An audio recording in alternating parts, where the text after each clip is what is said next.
play? I don't, but I have a few in the house. All of my kids do. So. Oh, well, that's nice. Yeah. Have you done anything with satellite-derived bathymetry, or have you heard of that technology? No, I have not.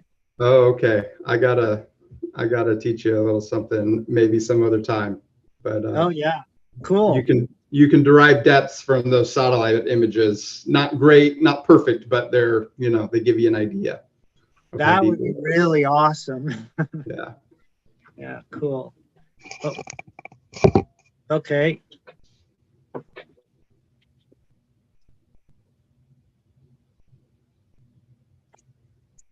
And I'm going to start the webinar. I don't know where Bruce is, but if he can come in, he will. Otherwise, or not Bruce, but Dave. If Dave doesn't make it in, Bruce, you're it. Dave better make it in. Yeah. And you would like me to go for 25-ish? 25-ish, yeah. Okay. And we may I'll do set some myself tap a dancing timer. if Dave can't come in. I haven't heard from him this morning. We've had some email issues. He keeps saying he doesn't get emails from me, and I send emails, and somebody else has said that too. So I'm a little bit worried about that. But I heard from them this morning, so let me check my emails and see if there's anything there. My wife went to the United States to visit her mother and brought me back a new laptop, and I'm still, you know what it's like when you get a new computer. Yes. So I'm still setting. It takes forever to get it back the way you want it. I'm gonna start now. So here we go. Okay.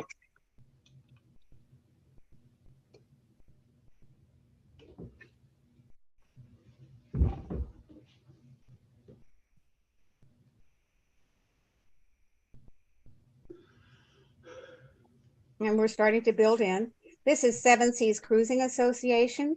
We're waiting for members to log in. We are live streaming on YouTube. We have two of our presenters here.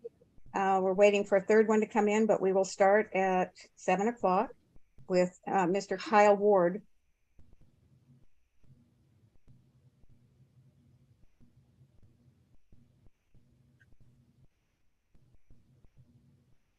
Again, this is Seven Seas Cruising Association, a complimentary webinar talking on charts and on various ways to obtain data via NOAA and some directions that NOAA is going to have for the future that we should all be aware of. Dave and Sherry McCampbell from SV Soggy Paws from Malaysia are supposed to be on. And then also we have Bruce Ballin from the Chart Locker, who is on live from his boat in the middle of the Tuamotus.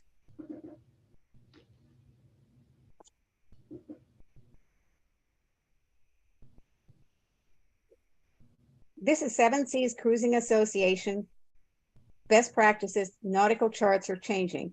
For SSEA and cruising members, we have the National Ocean Atmospheric Agency, Mr. Kyle Ward, Dave and Sherry McCampbell, and Bruce Ballin of the Chart Locker.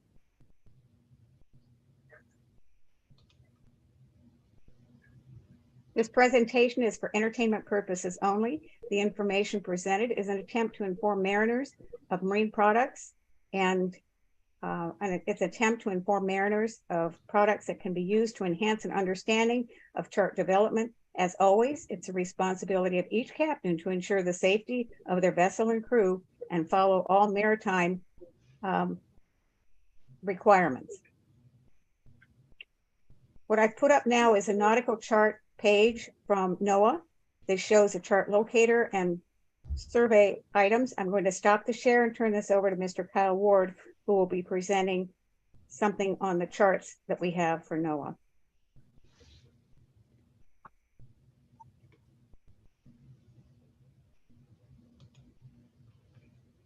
All right, John, should I go ahead? Yes, go ahead. Please share. All right, let me share again. Screen share. All right, can you see my? Yes, we see your screen and we can hear you. Can you hear us?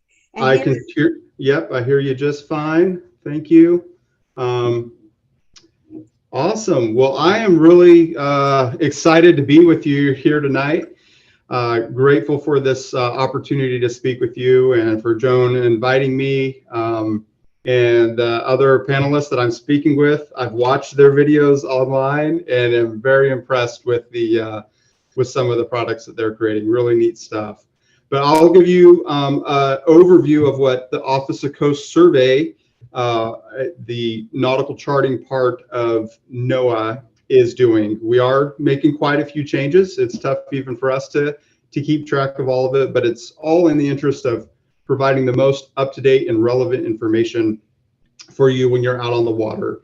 And it sounds like there's folks from all over the world. So unfortunately, we don't chart the whole world. We just chart the U.S. coastal waters. So I'll be focusing most of my efforts there. But Joan was so great to provide a lot of questions in the emails that she was as we were setting this up. So I'm attempting to build a presentation, or I've attempted to, that answers those questions.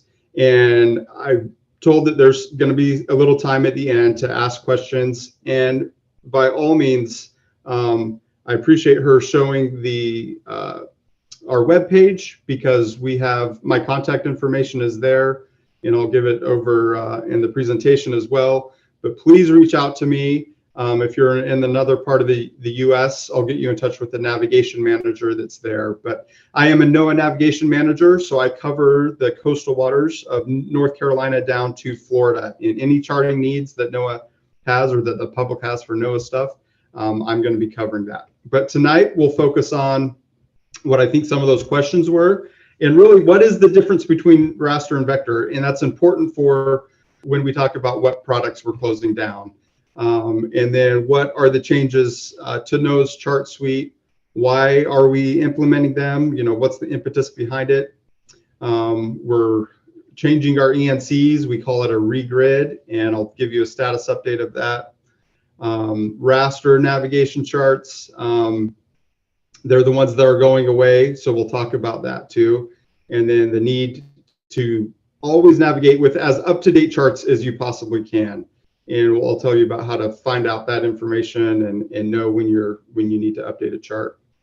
And then, sorry, I left some acronyms in there, but our custom chart tool and other things like that we have are really exciting. And I'll show you about that. And there's just actually, as of yesterday, a really great webinar that we're going to be, that if you missed it in real time, we'll be posting the videos of it soon and transcriptions of it. So with that, I will get started. So NOAA does a lot of different stuff, from fisheries to the weather, but I'll be focusing just on what we do here in Coast Survey, and that is providing navigation products to make navigation safely. Here's a quick overview of the areas that we cover. We do have quite a lot in the South Pacific, but our main bread and butter is definitely, you know, CONUS, Alaska is where we spend a lot of time. All right, so raster and vector. If you've wondered what the difference between the two are, think about if you were coloring a picture and you had to do it with graph paper. Okay, so that's going to be raster. So if you're penciling in little things, little squares, that's what a raster product is. A vector is lines, polygons, points, and as you zoom in, those don't really change. But if you zoomed in on a raster, those squares would just get bigger and bigger. You know the raster, most people know the raster by the paper chart itself. The paper chart was a raster product. We also have raster nautical charts, that's the RNC, and we have PDFs of those charts. Those are all the raster product. That is what is going away, the traditional version of that. And what we're focusing on is the vector product, and that's the points and lines and polygon. And one real key factor on that is from a vector, you can create a raster. From a raster, you can't create anything else. So you're kind of just stuck with that. And that's why we're going with the vector. That, and because the electronic navigation charts for big ships mandate the ENC, or electronic navigation chart. So I'll use some of those terms interchangeably. ENC, vector chart, electronic navigation chart, that's all vector. Paper chart, raster chart, that's the raster, that's what's going away in general. And here's some of this key information that you can put into a vector product that you just can't do with the paper. So when you have a representation on a screen of a chart plotter, or ECDIS means the electronic chart display system on a big ship, well, you can drill into each individual thing and find out, well, what is it? A buoy, lateral. You can find out the number. You can find out more information. We call it source date, the source indicator. A lot of rich data that tells you more about that than the raster chart ever could. So I won't get into deep details about that, but there is significant increases in information that come with the vector. And that's why, as a nation, we're going that way. All right. So raster cancellation, those beautiful charts that you use to navigate, you put them on your wall, they are going away. They are still going to be available to download. They're just not going to be updated. They're not going to be a fit for use navigation product. But all of the old charts, if you wanted one for reference or you wanted to hang one on the wall, you can go to our historical chart viewer and download to your heart's content, because they're still there. They're available, but we don't want you to use those as a navigation product because we're not keeping them up to date. So the aids to navigation, the depths, all that are going to be more dated and more dated. All right. So why are we doing it? The main reason is when we make a vector and we make a raster like we were traditionally making them, the cartographer has to go and do two things. And we can't have, takes too many resources to continue to do that. So because we can make a raster product from the vector, and I'll talk to you a lot more about that, that's the custom chart tool, we had to go the vector route. So that's just all there was to it. It's tough enough to get all the data that's coming in from so many sources, the Army Corps of Engineers, the Coast Guard, citizen science folks such as yourselves, we can get data from. And to get that all onto the chart, we had to have just one system that we kept up to date. And that's why we went that way. So if your chart's getting canceled, this slide kind of shows you where you can find some of that information. 6 months out, it'll be put on the bottom of the nautical chart saying it's in its last edition. And there's a few other spots. These next few things are going to show you pages from our website. So charts.noaa.gov, dates of latest edition, you can go there. It will be published in the local notice to mariners as well. And there's links to this, and I will make these slides available to Joan to send out to the group.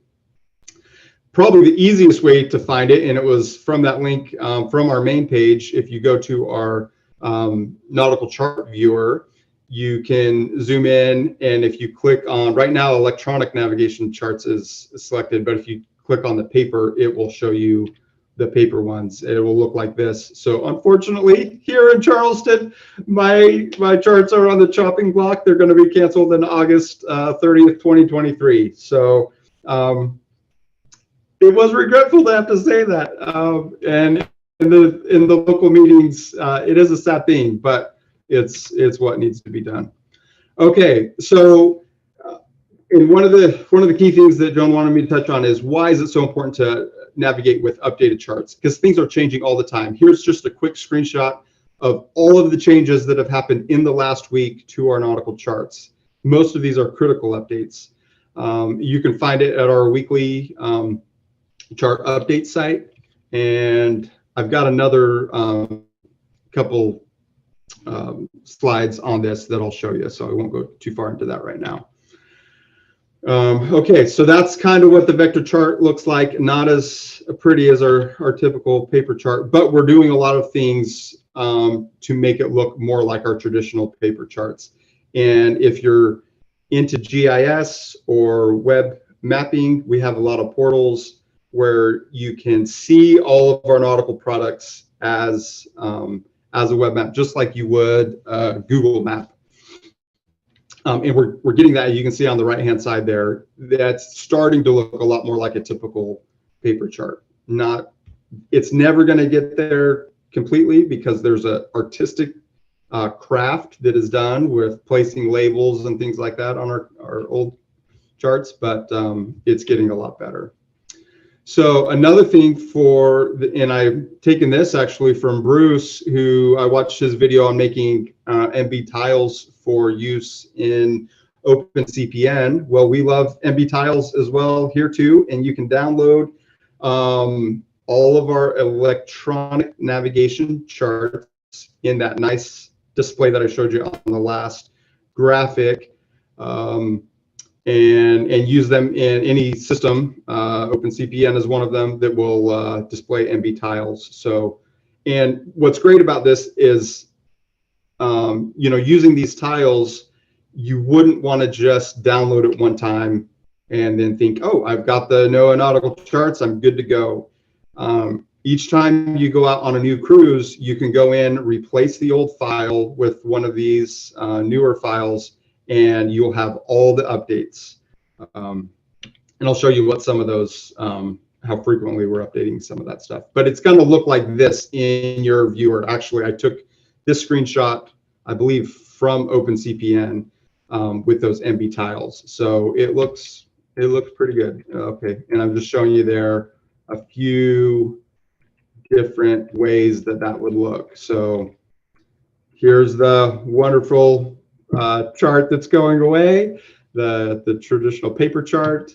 That's what the ENC would look like, but this is the custom chart view or the NOAA chart prototype view. So it's not too bad. All right, so some of the things that we're doing with updating are ENCs, so those vector charts. When we originally built them, we said we have a paper chart, we could vectorize it. It was a big process, but we basically just took what we had in paper form and made it over into vector. And it was a big, long process. Now we're moving to this gridded format that you can see. It's going to be a lot easier for our cartographers to update because they can work on small cells at a time instead of taking a whole big area down and updating it. So here's what that looks like for the lower 48. And this actually shows some of our progress. And I took this from last week, so it's pretty good. So we've done a lot. The west coast of Florida, Lake Superior, New England, but we are really pushing this fast. So this regridding or gridding, because really it hasn't been gridded before, we're just gridding it, is a major effort. We're going to have it done in a couple years. We're going to try to have it done in a couple years, and it's going to make our processes a lot more efficient. The rescheming is going to happen. It's happening now, but the bulk of it will happen as we move forward. That's adding some enhancements to the electronic navigation chart that I won't get into too much right now, but it's they're big benefits as well. So if you can see, we have the New York, New England area already done, and you can see what that looks like here on our chart viewer. So there's a whole bunch of ENCs, but don't get intimidated by all those small boxes. When you use ENCs, you're downloading a whole region at a time. You just have a whole bunch of more files in a zip file. You never really see them as the user. It just makes it easier for us to get updates to you. And especially for if you think of large ocean-going vessels that are only connected through satellite, we can send just the little bits of information that have updated before they left their port from China or wherever else and coming over here. And so that those satellite updates are a big part of why we're doing these small things. But I know, you guys are often in remote areas, so that it can be a benefit to you as well.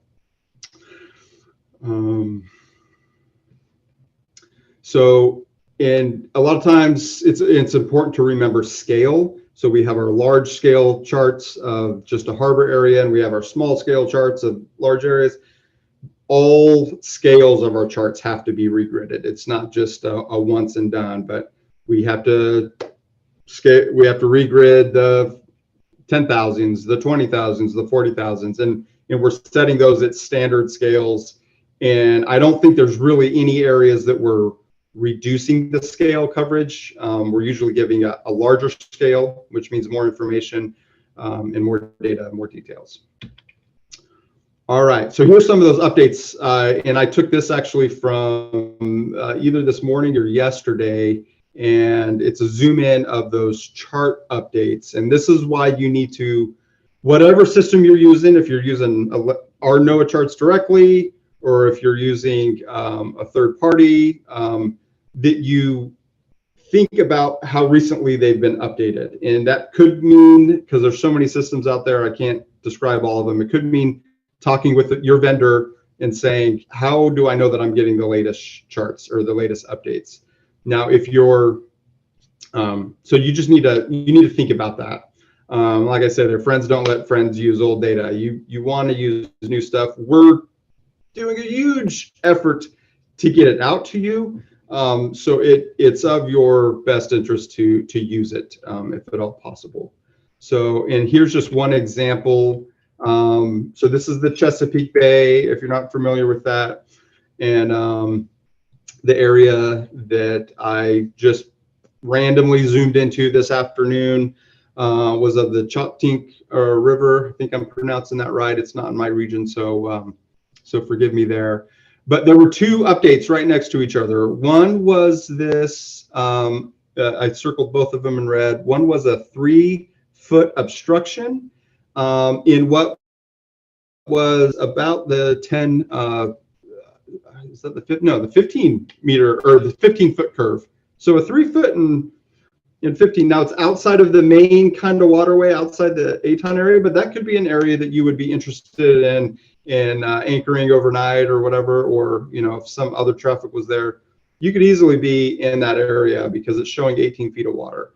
Well, that 3-foot sounding came within the last week, so really good information. And the other one was a lighted buoy.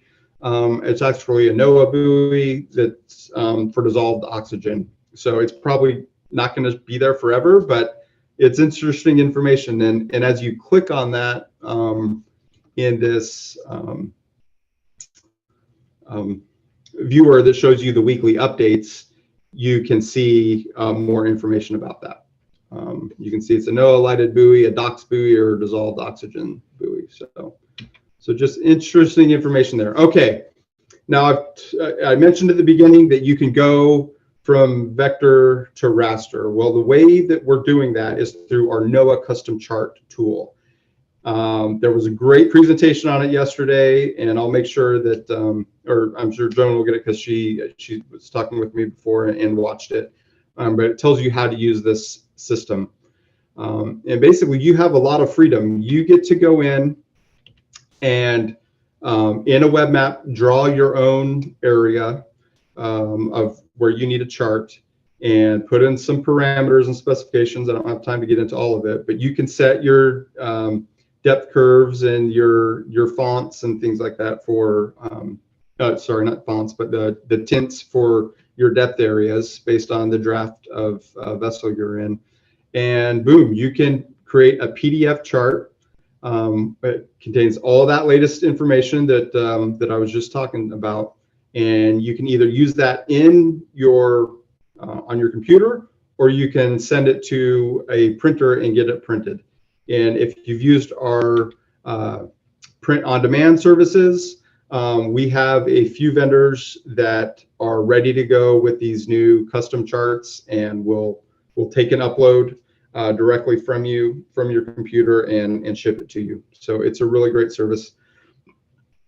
The latest upgrade that we were showing off yesterday is that you can actually create your own chart catalog. So if before, if you're going on a big trip and it's going to be over several months, and that when you start, you it could be several months before you get to your destination, right? So you can build this chart catalog in advance, and then at one of your imports, you can go to our website.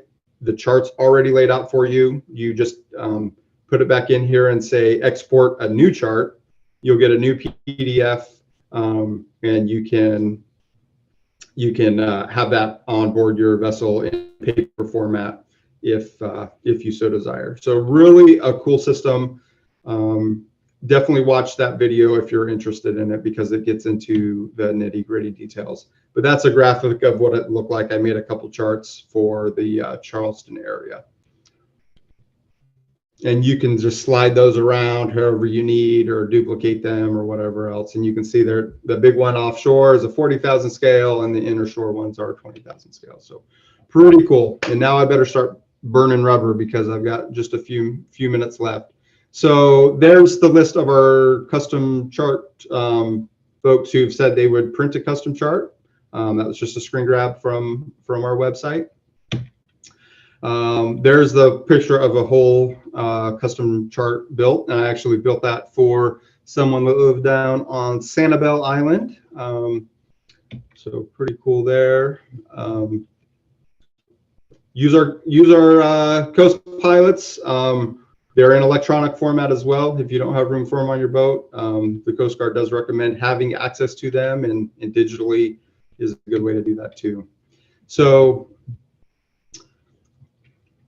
I won't talk too much about these things. We're moving all these directions though, so that we can provide data in a machine-readable, a machine-to-machine format.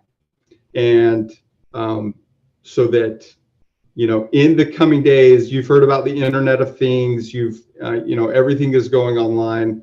All of your weather data, all of your tide data is going to be able to go directly to a system like OpenCPN, and it will recognize where you are. It will load that data and information in. So when you're navigating, you're going to be able to navigate with the latest information. Hugely important. We're making a lot of effort this way. The commercial navigation is definitely pushing this, but it's going to benefit all boaters for sure. One of our cool sites, so we have a site on this. It's our Precision Marine Navigation site. Highly recommend checking that out. Right now, it's mostly just showing you what can be done. Our products aren't built out nationwide. All right, so I will cruise through some of these. Some of it will just be things you can look through after when the presentation goes around. I wasn't sure how much time I would have, so let me cruise through some of this. One really neat thing, our national bathymetric source. It's high resolution bathymetry. We're trying to make that available everywhere. So, and that's what that looks like there. All right. I'm sorry, I'm going to just cruise through here, but I don't want to take up the other folks' time. The one thing I'll point out here, useful resources. The inundation dashboard, if you're in a hurricane prone area, or inundation dashboard is great. It shows you all of the tide gauges in real time and what they're doing. So as a storm comes in, you can see that storm surge come in. NOAA Now Coast, it brings in all the latest both weather information. You can put your nautical chart underneath that as well. And that just received a significant upgrade within the last 2 weeks. So if you type in NOAA Now Coast, you're going to get right there. All right. So that's me. We've got nav managers all around the U.S. coast. We are happy to help you. If you would rather just use something online, we have this assist program where you go in. If you find something that's wrong, we'd love to hear it, because we are not out on the water like you guys are all the time, unfortunately. But you can report that something's wrong with the chart, and someone like me will follow up and do what we can to remedy the situation. Either collecting data, could be a survey, could be a satellite image. We'll do something to make it better. That was my timer, and that's my contact information. So perfect. With that, I'll yield, Joan.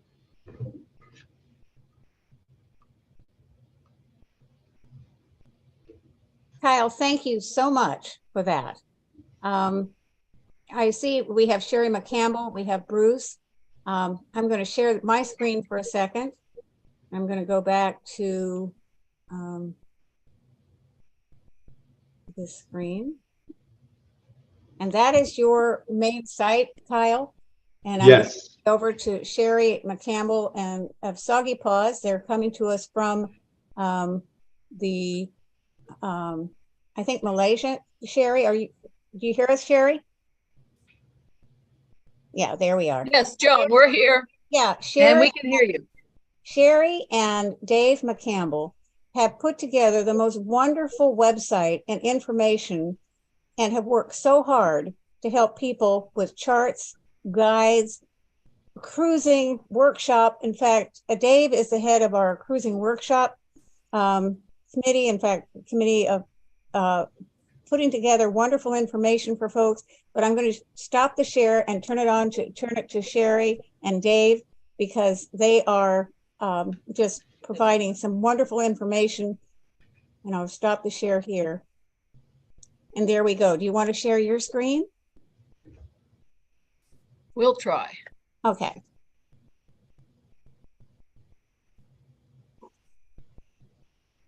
There you go. Okay. Well, good morning to everyone. It's morning for us, evening for you.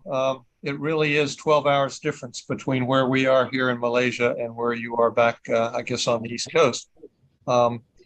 Let's see here. I guess that's the entire screen. Okay, so anyway, this is our boat. This was in the Philippines a while back, but the whole purpose of this is to bring you up to date with where we are on satellite imagery and OpenCPN, how you meld those two together. And I have to say that those of you that are back in the US certainly are fortunate to have Kyle and his group from NOAA doing all that, all those wonderful things for you that we don't have here. We're using often charts that are well dated, back 5 or 10 years ago, maybe even further back than that.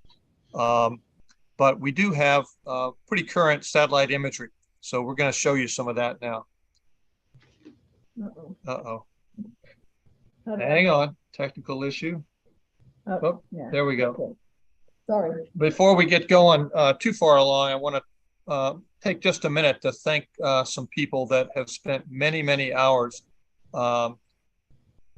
helping us get set up with OpenCPN and the satellite imagery that we use with that. And they include people like the OpenCPN development team, which has been in business for, I guess, at least 15 years.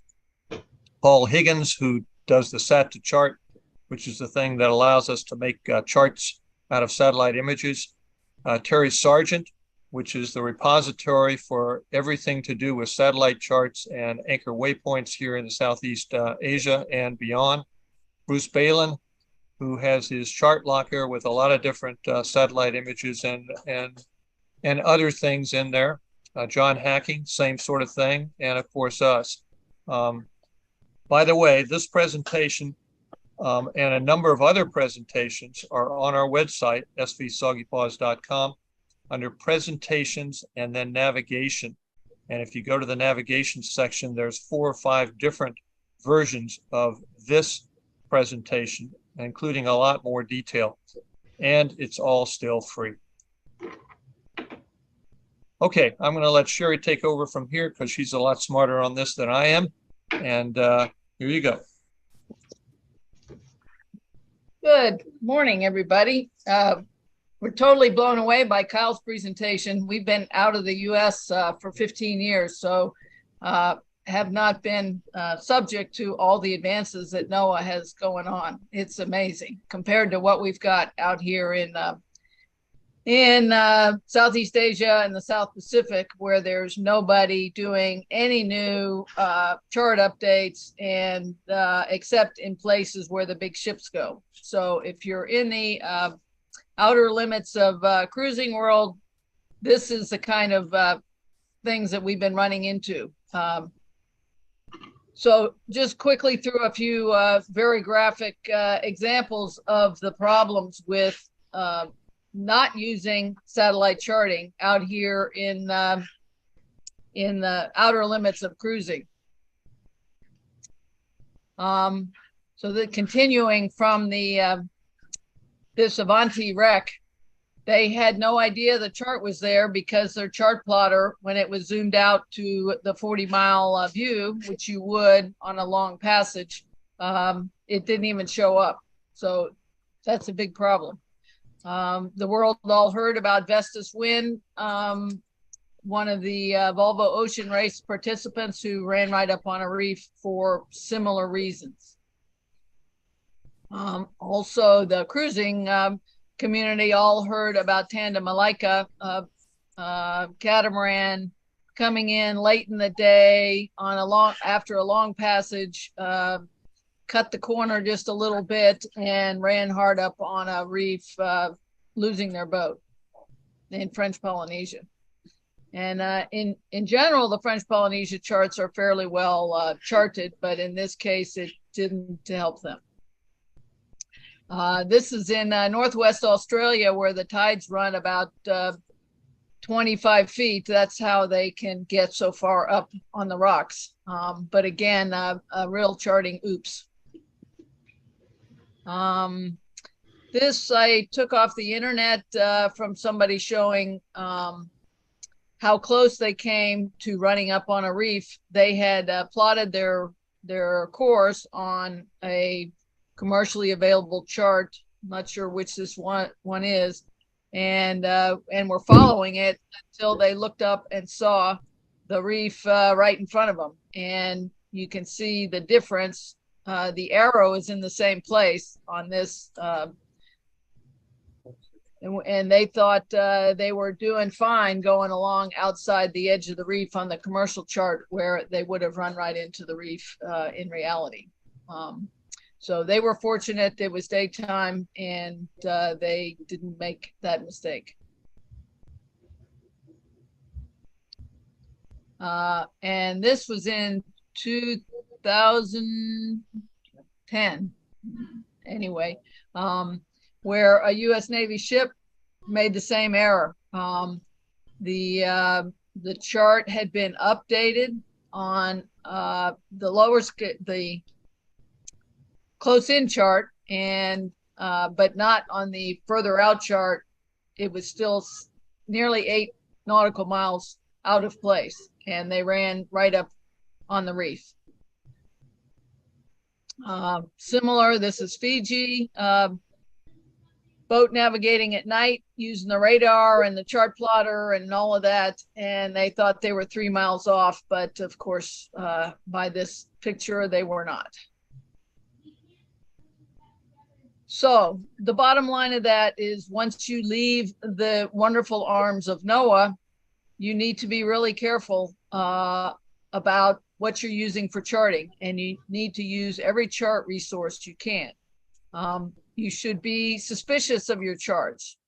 Some chart areas, the harbor will be exactly accurate, but you get a little further off outside of the harbor, and the chart could be off as more than a mile. And we see that all the time in Indonesia. You need, just because you have a brand new iPad with just downloaded Navionics charts in off the beaten path areas, you cannot trust those charts. You need to validate every time, every harbor you go to, whether that chart is accurate or not. Likewise, your brand new $5,000 chart plotter with your $150 chart chip just updated may have some of the same errors. So let's keep going here. I'm going to skip through this part because Kyle's gone over all of that pretty well. We love the paper charts, but they're bulky, expensive. When you're out here cruising, they're really hard to get a hold of, the charts, especially accurate charts.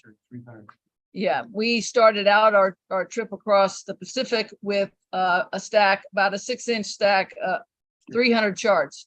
And at this point, I have to admit, we have one paper chart aboard, plus about 6 GPSs, 4 computers, and a bunch of extra hard drives. So someday we may regret not having more paper charts, but right now the electronics are working for us.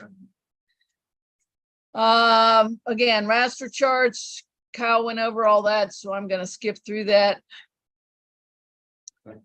Vector charts, one point is that they take up significantly less space on electronic storage. And I'm sure that's why NOAA is going to the vector charts, because they're smaller to save, they're smaller to download, and they contain way much more data.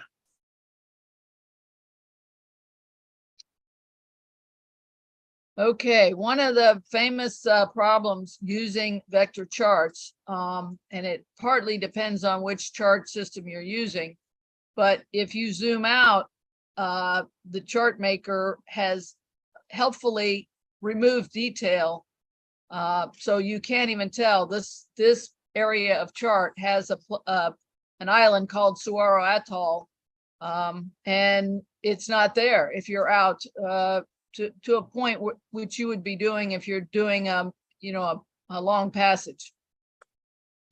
So if you turn on OpenCPN chart text, at least you can see that there might be an island there. This right there, somewhere in that vicinity, is something you should be paying attention to.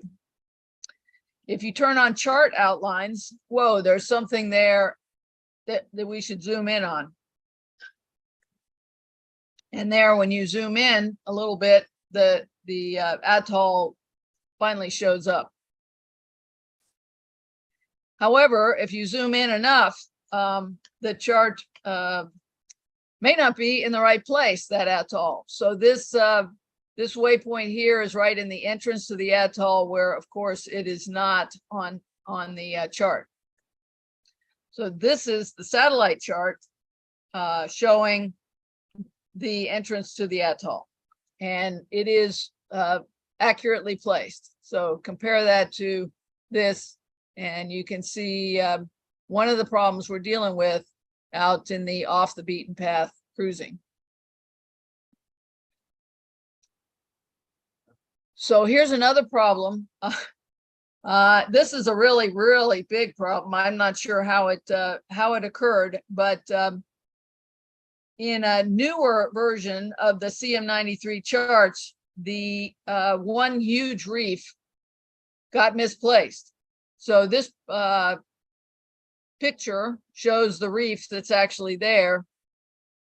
In a 2005 version of the CM93 charts, it is there, not very well detailed, but it is there. In the 2011 version, it's gone. It is totally gone. You could run right into that reef navigating with a 2011 version of the CM93 charts. So you need to be really careful when you're out there. So I'm gonna skip over that. So using satellite charts. There's a lot of different ways to use satellite charts. Using directly Google Earth, the program SAS Planet. Many people use different imagery sources on tablets. Ovital Maps was very popular a few years ago, but it's not so popular because Apple has deleted all the charts automatically off your tablet. We keep recommending OpenCPN because you can make the charts ahead of time, and it's very easy to share your tracks and waypoints, which help determining the accuracy of your charts. So if you had an option as to cruise through a reefy area, this particular area is in Indonesia, and would you choose this chart or this chart? In this view, you can zoom in and look at the past. You can tell, for example, in this area of the past, that's going to be deep enough. You do have to become a little mindful of the colors in the charts and understand what a different color means relative to the depth of your keel. But that compared to this is way more useful. So if you're using a satellite image program directly, that means plugging your GPS into Google Earth and then navigating on Google Earth, or likewise, some people use SAS Planet for that. They are not navigation programs. They will display the imagery, they will display your boat moving on the imagery, but there are issues with using them, and you never know whether that data that you think you saved is going to be there when you need it. Where if you have pre-made a satellite chart and checked that it's there in OpenCPN, it won't go away. So if you either make your own or load up someone else's satellite charts and run through them on your route, you know for sure what you have charted. And those charts are then easy to share with others, and hopefully you know who made it and how well it is done, because some people making charts do a lot better than other people making charts.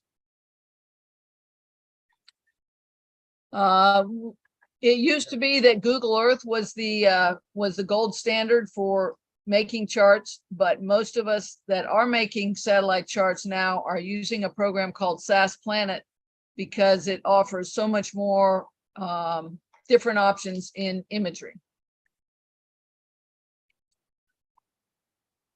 So once you have set OpenCPN installed and get a pile of charts, hopefully from someone else that you haven't had to labor and spend lots of data downloading, how do you do this? There are tutorials available on the internet from various people, including Bruce, who is online and is going to give a little talk afterwards. So there's lots of information out there on using OpenCPN and using Sat2Chart that you should take the time to learn. So sources of satellite charts. One of the biggest and best, especially in the area that most SSCA members are cruising, is Bruce on Migration's Chart Locker. He has extensively made charts across the Pacific and areas of the Caribbean that really need satellite charting because their charts are generally so bad. Mike on Xenogen has dribbled satellite charts across the world as they have been circumnavigating. As we mentioned earlier, our friend Terry on Valhalla he's a retired cruiser, and he has become the repository here in Southeast Asia for everyone's waypoints. And if you give him a waypoint for an anchorage, he will make a satellite chart for it and then publish all that information. And his information is updated monthly. Right.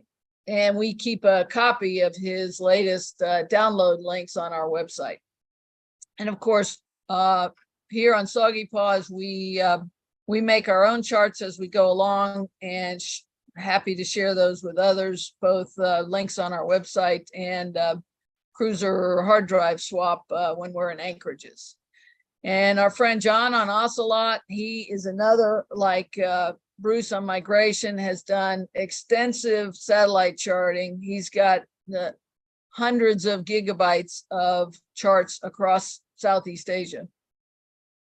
And then, of course, in the smaller groups, the rally groups like Puddle Jumpers, people like me who download everything they can find, have them on a hard drive. So always make sure you have a spare hard drive so you can swap things with other people.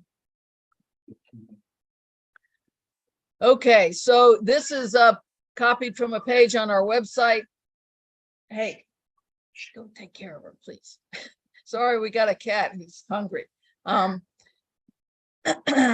These links are on our website on our sat chart page, showing sources of other satellite charts. And as we find new sources, we'll add them to our website. So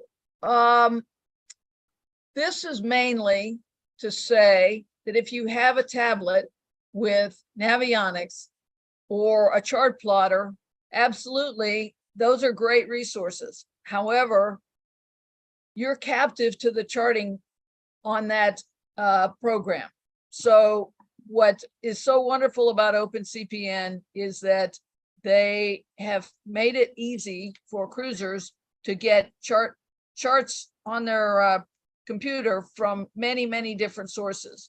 There are a lot of paid sources as well as free sources, and a huge page on the OpenCPN website for finding charts. And can we say it's free? It's free, it's free. The OpenCPN development group has just released version 5.8, which has a bunch of new features. So it's continually being developed, and it's a fantastic resource. It runs on Windows and about 10 different versions of Linux and Android and Macintosh. Unfortunately, due to the closed nature of the iPad operating system and the cost for developing on the iPad, it does not run on an iPad. Thing that's really key is the CM93 version 2 charts, which quit updating in about 2010. If you're in an area where those charts are off by a certain amount, you can actually use your satellite chart to adjust the vector chart to match as closely as possible the satellite chart. So you can be navigating on a chart that's more accurately placed than it was. And OpenCPN has a huge help file, and lots of people have made YouTube videos and whatever to give you assistance in getting started. And there are many plugins, which we'll run through a little bit at the end. Yeah.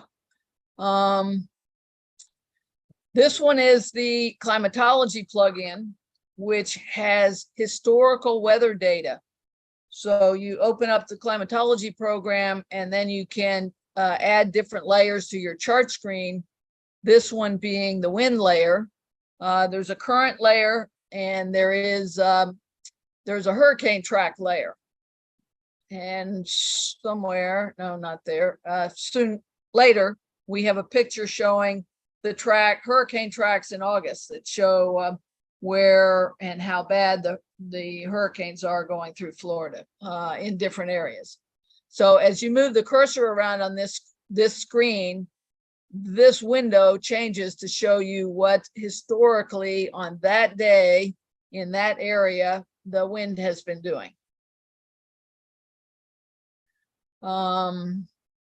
And these pilot charts, as opposed to what you can download from NOAA, have updated data. One cruiser aggregated all the historical data for about the past 30 years to give a much better update on the current climatology as versus what was when the initial pilot charts were made. So here's the hurricane tracks. This is for the month of August, I believe, and shows you where historically the hurricanes have been going. And of course, the red are the really bad ones, and the green are tropical storms, tropical depressions, or lower level storms. So, you know where might be a good place to hide. Someplace like maybe the Rio Dulce in Guatemala. It's a great place for August. So other OpenCPN plugins. There's a radar overlay that you can overlay radar right on your chart using the new digital Garmin, Navico, and they've recently added Raymarine digital radar as an option. There's a weather routing plugin. You can create your own polar file based on your own data as you sail. bunch of other different applications to add into OpenCPN. Again, they're all free. One thing that's really critical as you're using these very accurate satellite charts is to make sure your GPS is accurate. It's very, very important. If you're like us, we now trust those satellite charts enough that if our GPS was off by about 10 feet, we might run right up on a coral head. So you need to understand the limitations of your GPS. The newer GPSs have more channels listening for the satellites, and so they get they're more accurate and get accurate more quickly when you start them up than the older ones. So if you haven't updated your GPS in a while, that would be something to worry about. Yeah. When you're getting ready with, especially with someone else's satellite charts, you need to make sure that you understand the accuracy of your actual vector charts and your satellite charts. And there's a couple ways to do this. What we do is we try and gather as many tracks and waypoints from other cruisers. And if the track's going across an island, that's a really big clue that that maybe the chart is not accurate. Also, flipping back and forth between the satellite picture and the vector chart picture, you can tell whether which chart is accurate. And we always plot a route and zoom in and follow that route all the way through, and then export that route to our Garmin chart plotter that does not have satellite imagery, and make sure if we're going to deviate from that route, we're paying close attention to the satellite charts. What charts to use? As I mentioned, out here in the boonies, if you move from place to place, someplace in the same country even that was very accurate, it may not be accurate. The charts there may not be accurate in another place in that country. So you need to be asking your fellow cruisers that are familiar cruising with that area and validate as much as possible the charts you're going to use on tomorrow's passage. And I must say that harbor charts for busy ports where the big ships are almost always accurate. However, they're not getting updated weekly like NOAA does in the US. Lights are always missing, and you know, there may be a bridge where there was no bridge before, etc. Yeah, more land. In the Singapore area, they're reclaiming land and making more land. So what used to be an anchorage area in Singapore about 10 years ago is now solid land. So again, recent satellite charts and cruiser sharing knowledge with other cruisers is the way to go. So in closing, you need to know the true accuracy of your GPS. Hopefully the US won't turn on dithering again, but there are also other satellite choices putting out GPS information. Plot your route ahead of time and look carefully for anomalies.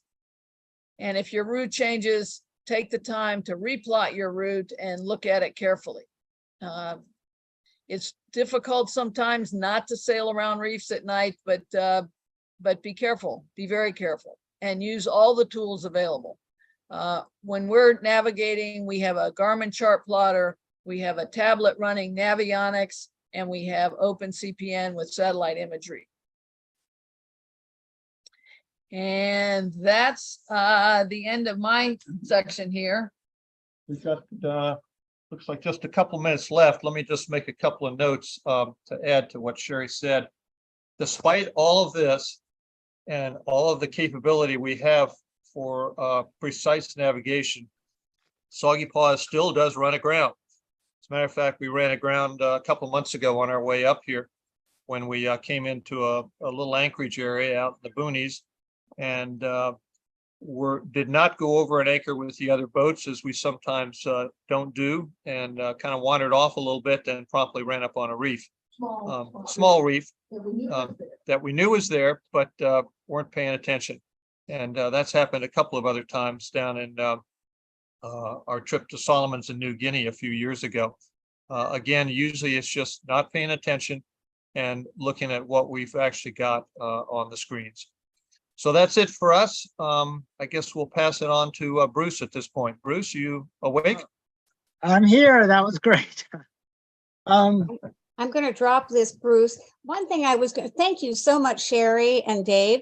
And, you know, the commercial chart plotting companies have to rely on the sources that they get their charts from. And for liability's sake, they have to use the commercial products that NOAA provides or the other countries provide. Unfortunately, some of the charts and stuff that are provided by many of these countries as sources haven't been updated. So it's kind of a it's kind of a knife edge thing for many of the commercials. They just can't get the data. They use NOAA data. They're working very hard to make it updated. But the reason Bruce is here is for one reason, and some wonderful charts, but he just completed some charts for the Dominican Republic because we don't have current charts there. And I'm going to turn it over to Bruce if you want to share and tell us where you're at, first of all. I think this is a record this time. Hi, everybody. Bruce Ballin here. We're my wife and I are on our boat migration, and we're currently on the atoll of Amanu in the Tuamotus, where we arrived just 2 days ago. I didn't know if we would be any place with an internet connection when Joan asked me to participate. So we were surprised there's 4G here. It's one of the big changes in French Polynesia. Anyways, we're glad to be here. I want to start out by saying it was really interesting to listen to Kyle because like Sherry and Dave, we haven't been doing much navigating in the U.S. waters for a while, and it's amazing to see what NOAA has done. It's very cool. It makes me very, very proud to be a taxpayer in the U.S. to know that that's one of the things my dollars go to. Most countries in the world do not share their charts. There are some, New Zealand, Brazil, but we share everything, and it's free and it's excellent. And I think that's a totally cool thing. And the new stuff is unbelievable. Sherry and Dave and the two of us, my wife Aline and I, have not seen each other since I believe it's 2015 when we were going around the south of Singapore. Is that right, Sherry and Dave? We were buddy boating kind of around. Is that right, Sherry? Yeah, that's exactly right. It was on the east side of Singapore. We were hanging out together there for a couple of nights. I remember coming over to your boat. Yeah, it was cool. It's been a long time. What's amazing is we're clearly in tune with each other because my presentation on OpenCPN and satellite charts is very, very similar. And I knew they were going to be presenting, so I'm not going to repeat it. Don't worry about that, anybody. I won't repeat the information, but I think it's totally cool that we're on the same page. In fact, we're on the same page. That there's one of my starting slides. Obviously, the rest does the same thing. Yeah, and we're not the only two. You know, John Hacking on Ocelot and Terry do all the same sort of things. As a matter of fact, I'm a little jealous of Terry because he's 10 years older than I am, and he's still able to do all this stuff. It's just amazing what he's able to do. Yeah, it is cool. It's very cool. I would like, also, do want to say to Kyle, it was nice to see that ENCs are looking more like rasters. I'm very fond of the look of raster charts. That's kind of, I guess, old school. As everybody has touched on already, the biggest problem with vector charts is that you don't see everything. And Vestas was a problem. I have a whole lot of examples, just like Sherry and Dave did, about where charts go wrong. And though you've seen some, I want to show some that are a little bit different than what we've talked about. One of the things I think that's important is to to think about what you're going to be using your chart for at that moment. For instance, this is Navionics in Port Ludlow up in Canada, I believe, or yeah, in the in Canada. And this is their sonar chart. Now, if you're coming into this harbor, you can have that on your screen, or you could have that on your screen. Well, it's a pretty well charted harbor, and what's going to make it easier for you to navigate? Think about what data you need. You don't need all those lines to make things confusing. So as you go forward, what are you actually going to use, and is it going to make your navigating easier, especially if you're looking at something at night? As we know, every chart has problems. And Sherry and Dave already said it, and I'm going to say it again because it's one of the most important things to know. If you have a chart plotter, you are getting the charts only from that chart company. If it's Garmin, it's Garmin. If it's Navionics, it's Navionics. If it's BNG, it's whatever source. That's it. You have one source of charting. And if that chart is wrong, you're screwed. You have to remember that every single chart in the world has errors. Even NOAA's incredible charts have errors.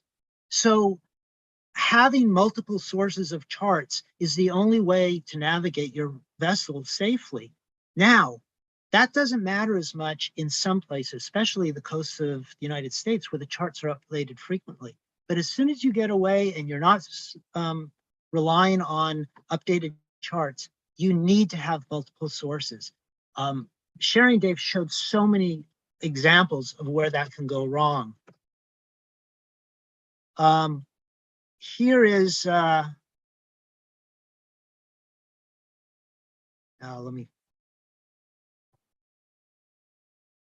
is Red Bluff Bay in Alaska.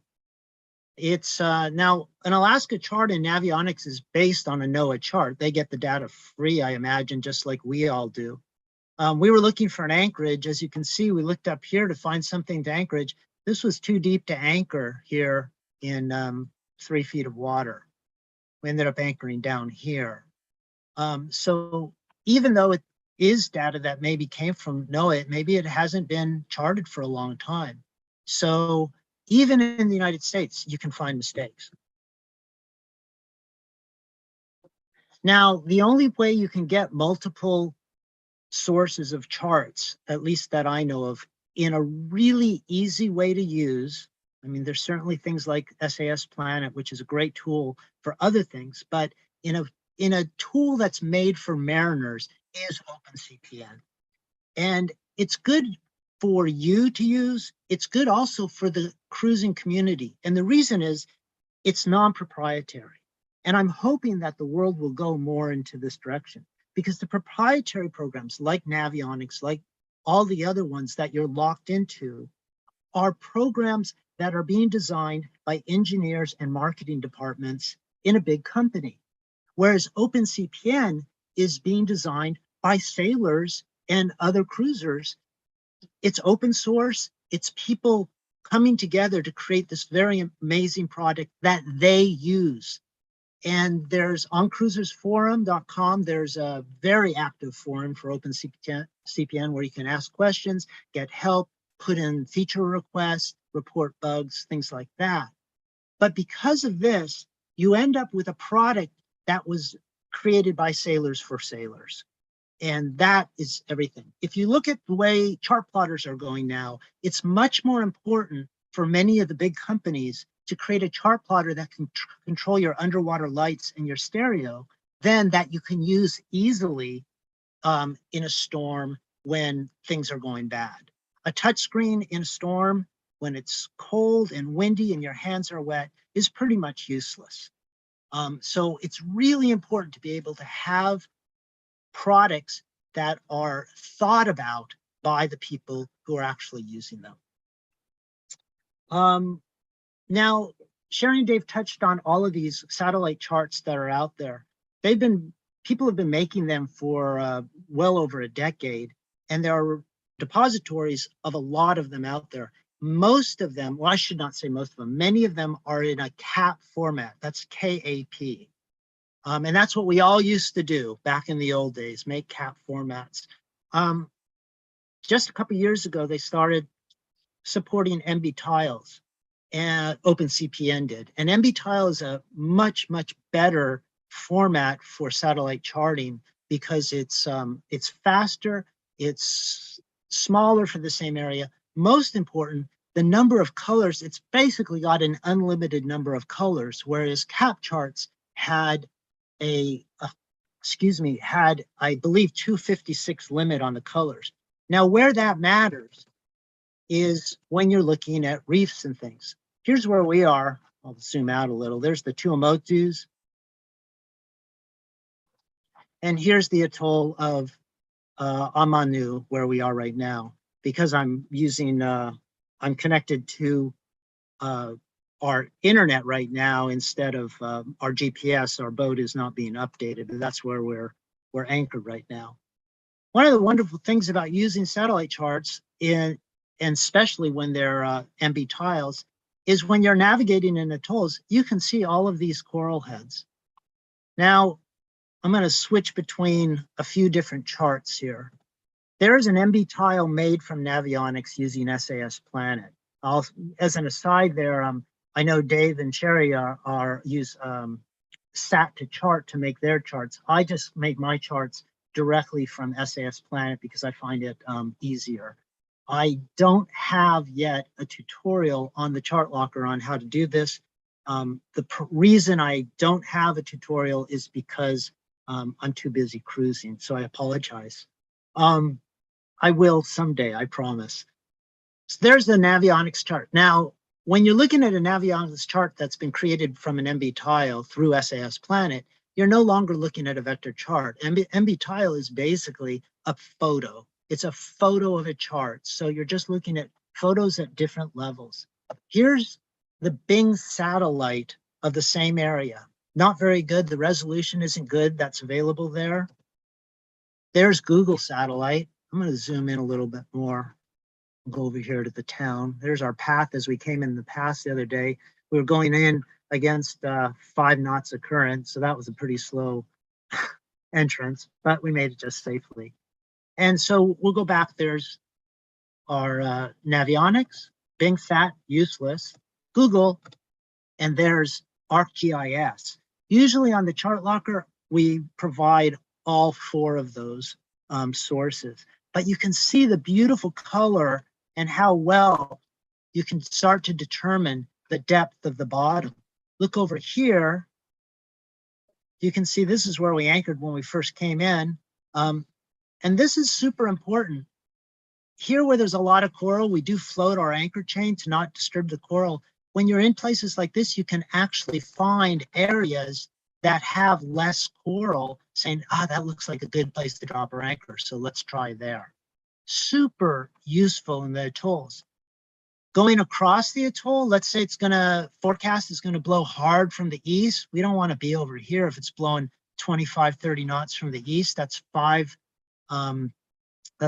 miles of fetch. We'll wanna come over here. I can look over here. I've already plotted this for an emergency route and say, okay, that looks like a great place to anchor there. Do I know the depth? No, look, there's no information. Even in CM93, there's no depth. But after this many years in the Tuamotus, we have a sense that that looks like pretty good anchorage. In fact, you can see in that satellite, there is a sailboat anchored there. Now, I made that chart to miss these coral heads, but super important. When we're going across the atoll, are we sitting here looking at our chart plotter? Not at all. One of us is always on deck looking out. You must use your eyes. I've been putting these charts out for quite a while, and it really upsets me when people say, oh yeah, we went across the atoll, the weather was terrible, but we used your charts and did it fine. No, go across the atoll when the weather is good, because even with good satellite charts, there are things that are difficult to see. Look at this. There's actually a reef right here, but it's on the edge of this strange part that you can't see it very well. But there is another rock right there. So you can't always trust a satellite chart. You can't always trust a Navionics chart or any chart.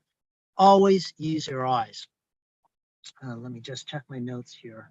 I'm gonna keep going. I forgot to set my timer. If I go too long, I don't have a whole lot more, Joan, but please just let me know.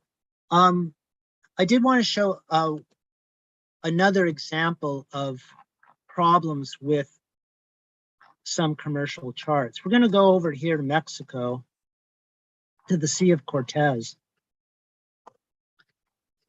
And up here at Isla Angel de la Guarda, you can long view Sea of Cortez. We spent the pandemic in Mexico, so lots of anchorages. And you'll see down here we have some islands right here. Zoom in on those. Okay, there's some islands. Let's look at the satellite view. That's CM93. Satellite view of the same area. Oh, wait, where did the islands go? No islands. There's islands, no islands, islands, no islands. You'd think, well, that's not too bad. That Navionics says there are islands there, but they're really not there. Yeah, but what if you've got a really strong, norther in the winter where it can be howling 30 knots down this way and you're heading south? Suddenly you look at your chart, there's an island right in front of you and you have to jibe. No one wants to jibe in 30 and then things go bad and you break your boom bang or something like that. If you knew that there weren't any islands there, you wouldn't have to worry. Same goes, what if you have a really strong southerly and you're coming up and you're like, oh, we got to get out of here. Oh, look at that great bay around that point. This is Navionics, of course. What almost everybody I know in the Sea of Cortez uses, just Navionics on their iPad or on their tablet. And if we look at the satellite view, there's no bay there. So again, just another example why you need multiple sources. And one more. I hear we are touting how wonderful satellite images are. In 2012, we were on our way from New Zealand toward Thailand, went through from Vanuatu going to the Louisiades and Papua New Guinea. And these are this is Indispensable Reef, one of the three in the south of the Solomon Islands. We saw there was a front coming through. We saw the reef there. We saw, look, there's a huge pass to go in. There's a pass here. We can go hide right here when this front comes through. We approached this, a lean on the bow. All we saw were waves, waves, waves, waves. Well, that's not a pass. That's a couple years later, the Google Earth satellite image for the same place. We did end up coming around here and going in here, but even satellite charts have problems. We've heard mention the Chart Locker. It's the chartlocker.com. Lots of information. Here you can see a list of all the charts. These are all the charts we're currently, the locations for charts. We're always expanding, and you can go onto the Chart Locker if there's someplace you'd really like to see. We'll try to get it done when we have the bandwidth.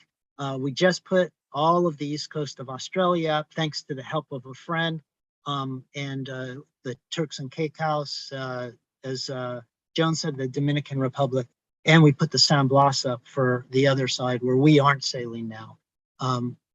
There's an index of the countries, and then you go into downloading all of the files. There's a few other special things down here, down at the bottom. One of the most important thing is there's a tutorial on how to use NV-Tiles within OpenCPN.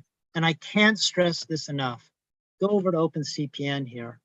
Anybody who is going to use NV-Tiles with OpenCPN, please look at that tutorial and learn how to use chart groups. Chart groups make using OpenCPN so easy. Otherwise, you end up looking at jump back to where we are here. You'll end up looking at something like this. See all of these, oops. Hold on a second.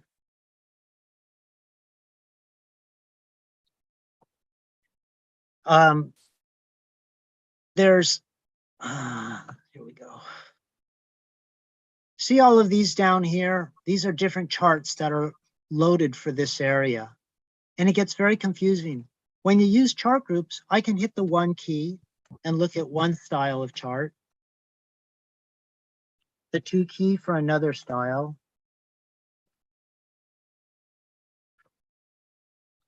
and just switch between them very easily. So otherwise, you're not sure what you're looking at. So please learn how to use chart groups. Super important. Okay, I think that's about it. I will say just one more thing. I said already, use your eyes. A friend of mine who's a pilot, ship's pilot in the Puget Sound, told me a great little saying. The best aid to navigation is daylight. As Dave and Sherry said, try not to sail around reefs at night. If you do, use all the sources you had, but use your eyes, use your eyes, use your eyes. Also, the most dangerous thing on our boat is complacency. We also hit a reef in Bora Bora in 2009. We knew it was there. We had gone past it 6 times, and it was my being complacent of knowing what I was doing that caused us to hit the reef. So do that. As far as getting satellite charts, please use sources that you know. I mean, I'll say I think the Chart Locker is good. SV Soggy Paws is great. Ocelot's good too. So please use those sources. Don't just take anything from anybody you don't really know. And don't just load up all the charts that you get into OpenCPN and expect it to work. If you put too many charts in, it bogs down and gets very slow. So you don't need a lot. If you have 4 sources of charts, you're probably pretty good. And I think that will wrap it up, and I'll turn it back to Joan. Thanks, Joan. Bruce, thank you very much. And again, eyes out on the bow of the boat and watch where you're going. It's very important. There's many commercial chart plotters out there that are usable. I would use anything I can get my hands on. Make sure that our chart, if you have a commercial chart plotter, that you have the most recent data. We are so lucky with NOAA. I just think that a lot of US citizens are not aware of how much work NOAA is doing, and what absolutely fantastic work they're doing with the ENCs. And there's a partnership. I don't know if Bruce, if you and Sherry and Dave are aware of, but I think I just heard and it was announced that Aquamaps is now providing some of their data to NOAA, and NOAA is able to put it into their charts. I think that's going to be really critical for the East Coast US, where we have all the shoaling areas, if they can get valid data and it's updated to the NOAA charts and then made available. That kind of partnership, I think, is going to be very, very critical as we go into the future. That and learning your work, Sherry and Dave and Bruce, made me start to ask questions on satellite imagery.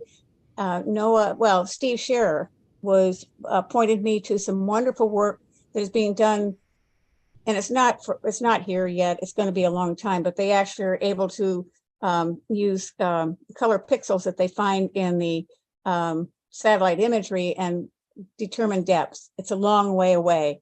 And I see Sherry just raised her hand. Go ahead, Sherry. Go ahead, Dave. Yeah, actually, it's Dave. I've just got a question. We've got from Kyle's presentation a lot of really good stuff for the US in the way of charting. Is there anybody doing anything for those of us that are overseas in order to improve the accuracy and the shoreline detail of the current commercial charts? Kyle, can you answer any of that? I sure can. Yeah, there were a couple things I wanted to touch on. I'll get to that in just a minute. Shoot, maybe I'll answer that first. So I really can't answer that very well. For NOAA's work, we really are just focused on the U.S. coastal waters.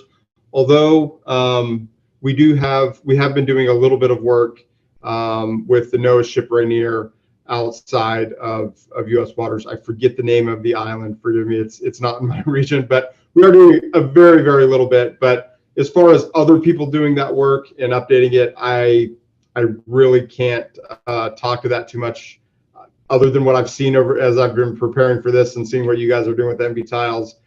I don't know of anything else that's out there other than so that NGS, which is the Navy's charting service, they make a lot of charts outside of the U.S. Some of those are available.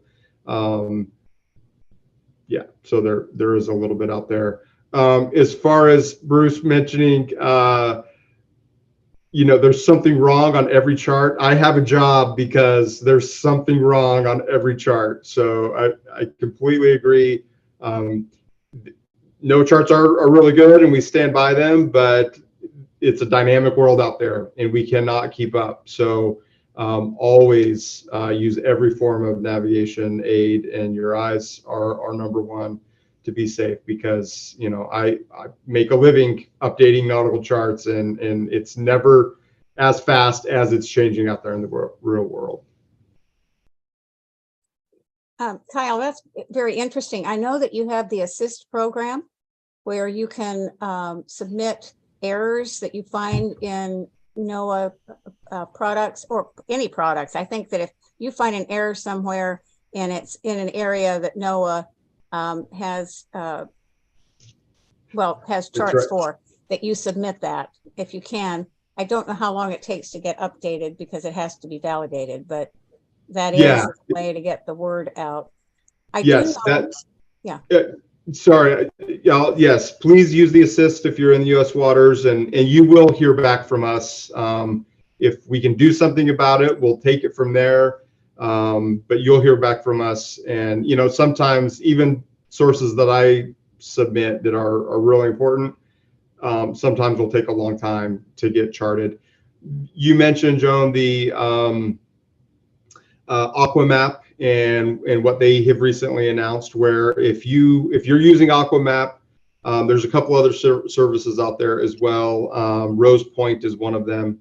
I know it's not huge in the cruising community, but if your GPS and your transducer or your depth finder is connected, it will upload all of that information the next time you're on Wi-Fi and send it to a repository. It's actually at the IHO, so the International Hydrographic Organization. NOAA runs that. It's actually through NCEI. But yes, that data is available. And there is a web service that's out there now where you can download other people's depth information, and that's worldwide. It's not just US. So most of the data right now is in the US, but the more people that start to adopt that system, the more data that will be out there, and it could be used as a system on top of a satellite chart or whatnot. It's XYZ data, so it's the position and the depth. Yeah. But that could be invaluable depending on where the material is coming from. Kyle, I want to thank you very much. We've gone over a little bit, but not that much. Thank you very much for all you're doing. Bruce, you raised your hand. And Yeah, before I leave, there was something I wanted to add. Two things, actually. One, and this slipped my mind, Sherry and Dave mentioned using tracks from other cruisers, which is very, very useful. But just as I said, be careful of your chart sources. Be careful of your track sources too. If you're following somebody's track, and let's say their GPS went out for just 30 seconds while they were in the middle of a turn, it will not show that. It will show a line between the place the GPS was on and the GPS came back on. So always, anything you get from anybody else, please use with a grain of, look at it with a grain of salt, whether it's accurate or not. But it is a great, great, useful thing. I did want to say one more thing that's very dear to my heart, and that's Sherry and Dave have been working like incredibly hard for the cruising community for decades, and they have so much information on their website that especially everybody in places like French Polynesia uses constantly. Sherry puts together the compendiums, and it's all free. On the chart locker, we don't take any money for, excuse me, we don't take any money to do this, but I do ask for donations, and the donations all go to the Story of Stuff project to help keep plastics out of the ocean. There's a lot of people out there, they tend to be more old school, that believe in the cruising community and the way it used to be, where we just helped each other. Unfortunately, with the rise of YouTube, people are a lot out to make a buck, and they're out to push products. And it's really nice to see people out there, especially like Sherry and Dave and the other people who are doing a lot. And OpenCPN, man, what a lot of work for free, to keep up the spirit of the community. And it really, to me, it's one of the best things about cruising. So remember that next time you're giving money to a YouTuber, and that, I don't know, I think community is more important than money. So that's it. Thanks. Well, Bruce, you're a wonderful part of the community. And Sherry and Dave, you are a tremendous asset. Every time I talk to you, you're helping someone. So thank you very much for all you do. And Kyle, pass on from us that we appreciate the hard work. We understand what you're doing, and we're looking forward for more products. I just hope, I know that British Admiralty Charts just agreed to start doing a similar project to the ENC, and moving away from paper. That just started. I did talk to NV Chart, who does some of the chart work for the British Admiralty. I don't know if they do all of them. And of course, all those products get forwarded around to all the commercial products because they're authorized sources and whatnot. So it's very important that as we move along, we update and have a way to update files rapidly. So thank you very much, Kyle. And I'm going to thank everyone for attending. I didn't see any questions. If someone has a question they'd like to ask, but I want to thank you for attending. We will be sending out slides to all the attendees with the slides that we have from this presentation, so that you can use that as for research. I think slides after the fact, where you can, after you've digested what you've heard, which is a lot, and then you can look at the slides and go, oh, that's what he meant, or that's what she meant. So thank you very much. I'm going to say good night and thank everyone for attending. Oh, we have a raised hand right here. Grant, let me see if I can get you up here. Grant, I'm letting you talk. Thank you very much. Excellent presentation, guys. Awesome job, everybody. Listen, can you also share the video recording of this seminar? Because I want my family also to see it. We live on a boat and we're going to go to South Pacific. So I'd like them to learn as well. Grant, yes, we will. This is being recorded in 2 different ways. I have a very terrible internet connection where I am. Sometimes it's miserable, so I'm trying to record to 2 places. All the attendees, we have your email address because you registered, and you will be getting a copy, a link to the presentation. And thank you very much. Thank you very much. And having said that, and everyone's heard, thank you very much. I'll say good night and see you on the water sometime soon. Thanks, Joan. Night. Thanks, Joan. Or good morning.